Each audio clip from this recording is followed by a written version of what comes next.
Hello everyone, I hope you will find and doing some great and creative works. आप लोग स्वस्थ होंगे, जबरदस्त होंगे, बहुत ही अच्छा काम कर रहे होंगे, है ना। तो आज जो हम लोग देखने जा रहे हैं वो आज हम लोग क्या देखेंगे, रूल्स देखेंगे। इमेज फॉर्मेशन के लिए रूल्स देखेंगे। अरे इमेज फॉर्मेशन करना है तो उसके लिए पहले रूल्स भी तो देखने होंगे हम लोगों को। तो हम लोग आज उसका रूल्स भी देखेंगे, ठीक है। हम लोगों ने मिरर में 4 तरह के रूल्स पढ़ा था, ठीक है, कोई दिक्कत वाली बात नहीं है ना। लेकिन अब जो लेंस में हम लोग पढ़ने जा रहे हैं, पहले कन्वेक्स लेंस का रूल्स हम लोग पढ़ने जा रहे हैं, ठीक है ना। कन्वेक्स लेंस के लिए जो हम लोग रूल्स पढ़ने जा रहे हैं वो 3 रूल्स पढ़ेंगे। कितने रूल्स पढ़ेंगे बेटा? 3 रूल्स पढ़ेंगे, है ना। तो 3 रूल्स देखते हैं क्या क्या होती है, ठीक है। मैंने पिछले क्लास में चर्चा भी करा था कि आपको मिरर में जो रूल्स मैंने पढ़ाया था आप लोगों को, तो मैंने कुछ आप लोग को रिमाइंड कराया था, है ना, कुछ रिवाइज भी मैंने कराया था, ठीक है। तो आप लोग को मिरर का रूल्स तो इमेज फॉर्मेशन के लिए आपको याद होगी ही थोड़ी सी, है ना। तो उसी से रिलेटेड हम लोग 3 रूल्स पढ़ने जा रहे हैं कन्वेक्स लेंस के। किसके? कन्वेक्स लेंस के। तो दिक्कत वाली कोई बात ही नहीं है, रूल्स आसान है और आराम से हम लोग पढ़ेंगे, धीरे धीरे पढ़ेंगे, कोई दिक्कत वाली बात नहीं बेटा, आराम से पढ़ना, है ना। तो देखते हैं फिर। तो टॉपिक तो डालोगे बेटा, वही चल रही है हम लोग की। बोलो बेटा कौन सी टॉपिक चल रही है? Refraction, refraction of light, refraction of light. Very good बेटा, रिफ्रैक्शन ऑफ लाइट। यहाँ पे फूल पत्ती भी बना दो, है ना, बन गई। अब जो हम लोग पढ़ेंगे वो हेडिंग डालो बेटा, rules, rules, rules for the formation, formation of image, image of a convex mirror, of a convex mirror. ठीक है बेटा, तो रूल्स पढ़ते हैं, कोई दिक्कत वाली बात नहीं है। पहला रूल्स बेटा, रूल्स पहला, रूल नंबर पहला। हाँ, तो पहला रूल क्या होगी बेटा? पहला रूल जो होगी कि कोई भी रेस अगर प्रिंसिपल एक्सिस के पैरेलल है तो रिफ्रैक्शन लेंस से होने के बाद, मतलब लेंस से पास होगी तो क्या होगा? रिफ्रैक्शन। वो रिफ्रैक्शंस के बाद क्या होगी? वो फोकस से पास होगी। वो किस पॉइंट से पास होगी बेटा? फोकस से पास होगी। किससे पास होगी? फोकस से पास होगी, ठीक है। तो पहला रूल हमको यही कह दिया कि कोई भी रेस अगर प्रिंसिपल एक्सिस के पैरेलल है तो जब लेंस से पास होगी, मतलब रिफ्रैक्शन के बाद वो किस पॉइंट से गुजरेगी, that rays will pass from the focus and that point is known as focus, ठीक है। तो बेटा घबराने वाली कोई बात नहीं, आराम से पढ़ो, एकदम जुनून के साथ पढ़ो, ठीक है। आराम से पढ़ते हैं। चलो पहले डायग्राम बनाता हूं मैं। चलो डायग्राम स्केच करा। Which type of lens is this? This is convex lens. कौन सी लेंस है बेटा? जल्दी नाम बताओ। convex lens, convex lens। चलो इसको भी हम लोग बीच में कर देते हैं और यहाँ पे एक मिड पॉइंट जो होगी इस लेंस की कैपिटल से डिनोट करते हैं। बोलो क्या नाम है इसका? Optical centre, optical centre. चलो ऐसा स्ट्रेट लाइन जो ऑप्टिकल सेंटर होके गुजरती है, that straight line is known as principal axis. वो स्ट्रेट लाइन का नाम क्या है बेटा? Principal axis. Very good. और यहाँ पे एफ डैश होगी और यहाँ पे एफ फोकस होगी, रियल फोकस, है ना। तो मैंने पहला रूल में क्या बताया कि पहला रूल में मैंने बताया कोई भी रेस अगर प्रिंसिपल एक्सिस के पैरेलल है, प्रिंसिपल एक्सिस के पैरेलल है, देखो पैरेलल है कि नहीं है? प्रिंसिपल एक्सिस के पैरेलल है, तो रिफ्रैक्शन होने के बाद वो कौन से पॉइंट से गुजरेगी बेटा? दैट पॉइंट फोकस से गुजरेगी। किससे गुजरेगी? फोकस से गुजरेगी। अरे समझ में आ रहा है कि नहीं आ रहा है? आ रहा है। Very good. तो कंसेप्ट आपको क्लियर है। कोई भी रेस अगर प्रिंसिपल एक्सिस के पैरेलल है, रिफ्रैक्शन होने के बाद वो कौन से पॉइंट से गुजरेगी? फोकस से। चलो मैं स्टेटमेंट भी लिखाता हूं। Any rays which is parallel to the principal axis, it will pass from focus after refraction from the lens, after refraction of light, चलो तो any rays which is parallel to the principal axis, it will pass from the focus after refraction। Refraction के होने के बाद वो कहां से पास होगी बेटा? वो कहां से पास होगी? वो फोकस से पास होगी, है ना। तो चलो इसी की इनवर्स, जस्ट इसके अपोजिट हम लोग इनवर्स कर सकते हैं, है ना। इसके इनवर्स एक जो हम लोग है रूल पढ़ लेते हैं, है ना। चलो अब सही है, हम लोग एक इसके इनवर्स रूल पढ़ते हैं जरा सा, है ना। कोई दिक्कत वाली बात है नहीं। चलो मैं इसे रब करता हूं। अरे इतना तो समझ में आया होगा सबको कि नहीं आया? अरे आया? अरे भाई बोलो आया? अरे बच्चों आया? ओ बच्चों, बच्चा, ओ बच्चा, ये तो आप लोग बड़ी मुश्किल कर रहे हैं, गड़बड़ कर रहे हैं जरा सा, है ना? दूसरा रूल क्या बेटा? चलो मैं इसे रेड मार्कर से लिखता हूं। दूसरा रूल इसके इनवर्स, जस्ट इसके inverse, rule number 2। Very good. चलो देखते हैं। पहले मैं डायग्राम खींच दूं, डायग्राम स्केच करता हूं। चलो मैंने डायग्राम स्केच करा। This is the convex lens. कौन सी लेंस है बेटा? Convex lens. कौन सी लेंस है? Convex lens. This is the midpoint is known as optical center, and the straight line which passes from the optical center, that straight line is known as principal axis. That straight line is known as principal axis. P, principal axis, है ना? तो मुझे ये कहती है ये, अब उसके इनवर्स, पहले वाले रूल के जस्ट इनवर्स, कि कोई भी रेज अगर फोकस से पास होती है, फोकस से पास होती है, तो वो रिफ्रैक्शन होने के बाद, वो रिफ्रैक्शन होने के बाद, है ना, वो क्या हो जाएगी? वो प्रिंसिपल एक्सिस के पैरेलल हो जाएगी। जस्ट उसके अपोजिट, पहला रूल के जस्ट इनवर्स। वहां पे कहती थी कि कोई भी रेज अगर प्रिंसिपल एक्सिस के पैरेलल है, तो रिफ्रैक्शन होने के बाद वो कहां से पास होती थी? किस पॉइंट से? वो फोकस से पास होती थी। अब यहां पे कह रहा है कोई भी रेज अगर फोकस से पास होगी, रिफ्रैक्शन होने के बाद वो क्या होगी? प्रिंसिपल एक्सिस के पैरेलल हो जाएगी। क्या होगी? प्रिंसिपल एक्सिस के पैरेलल हो जाएगी। Very good, very good, very good. This is the F dash और ये एफ। चलो अब क्या करेंगे? यहीं से रेज लेंगे हम लोग।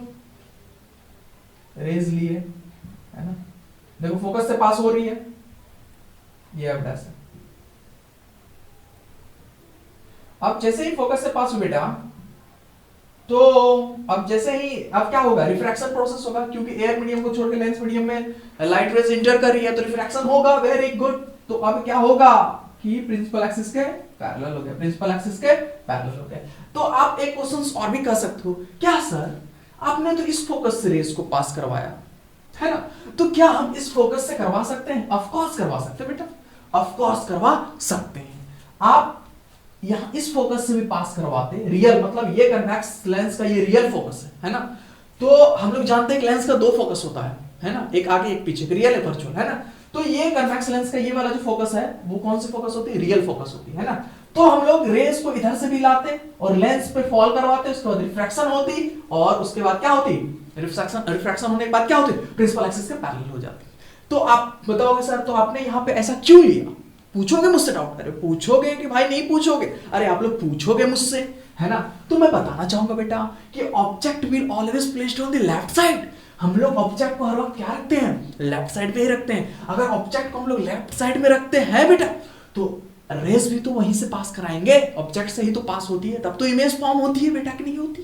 अरे होती कि नहीं होती बेटा? होती है ना? चलो इसीलिए मैंने रेज को इस साइड से पास करवाया, मतलब इस फोकस से मैंने रेज को पास करवाया। उसके बाद रिफ्रैक्शन के बाद वो प्रिंसिपल एक्सिस क्या हो जाएगी? पैरेलल हो जाएगी।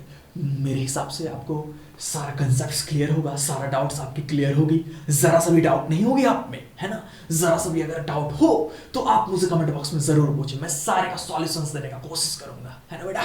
जल्दी छापे। चलो इसका स्टेटमेंट भी मैं लिख देता हूं, है ना? The rays passing from the focus of the lens, passing from the focus of the lens will become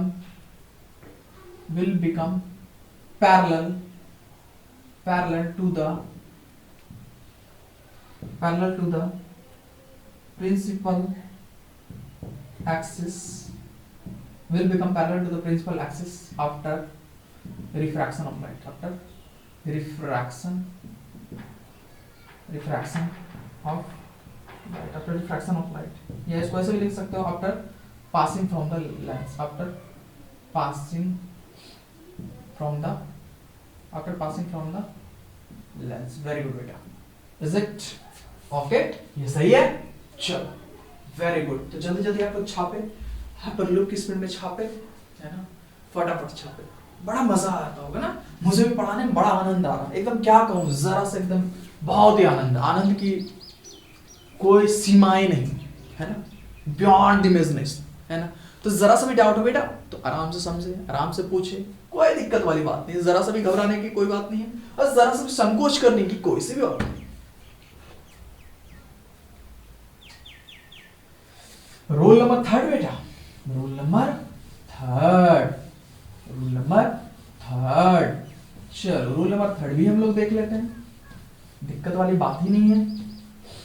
rule number third, rule number third, चलो रूल नंबर थर्ड, है ना, रूल नंबर थर्ड।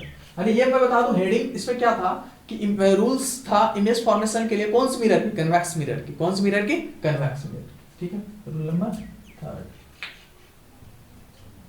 फिर रूल नंबर थर्ड कहती है, मैं पहले diagram से आपको बताता हूं कि रूल नंबर थर्ड, ये कौन सी लेंस है बेटा, ये कन्वेक्स लेंस है, कौन सी लेंस है, कन्वेक्स लेंस, मैं बताता ही रहूंगा कौन सी लेंस है। अब बीच में स्केच करो और इसके मिड पॉइंट में होगा optical centre which is denoted by capital C, which is denoted by capital C, और एक ऐसा स्ट्रेट लाइन जो आपको ऑप्टिकल सेंटर से होकर गुजरती है, that straight line is known as principal axis, that straight line is known as principal axis which is written as PA, principal axis, capital PA, principal axis. Very good very good very good. अब मेरा कहना है कोई भी race अगर optical centre से होकर गुजरती है, वेरी गुड, तो वो उसी डायरेक्शन में चले जाती है बहुत दूर, वो उसी पाथ को फॉलो करते हुए बहुत दूर चले जाती है। कहने का मतलब क्या है बेटा, कोई भी रेज अगर ऑप्टिकल सेंटर पे फॉल होती है तो वो ऑप्टिकल सेंटर से पास होते हुए वही डायरेक्शन को फॉलो करते हुए बहुत दूर चले जाती है। कोई दिक्कत वाली बात बेटा बताओ, अरे जरा सा भी कोई प्रॉब्लम नहीं है। तो मैं कहना चाहूंगा आपको, क्या कहना चाहूंगा, स्टेटमेंट देना चाहूंगा, any rays which is passing from the optical center that will follow the same paths and move away, that will follow the same paths and moving in that path only, है ना। तो इस पे statement क्या लिखोगे, any rays which is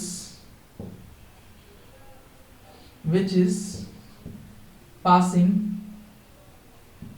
from the optical center, which is passing from the optical center follows the same path after refraction of light, या after passing from the lens, है ना।